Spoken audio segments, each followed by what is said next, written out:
Okay, next question. Aggregate supply is best described as the A, total output of product, B, points of equilibrium, 3, nation's GDP, or 4, excess supply in the market. As the term might supply, aggregate supply simply refers to if you added up every single piece of output in the economy, what would you get? And that would be A, total output of product. And so but A is going to be the best answer here.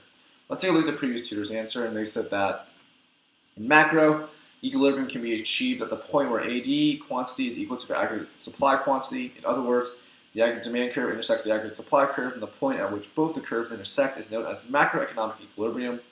The aggregate demand is showing the total quantity demanded in the economy at a particular point, and the aggregate supply is showing the total quantity produced in the economy at a particular point in time.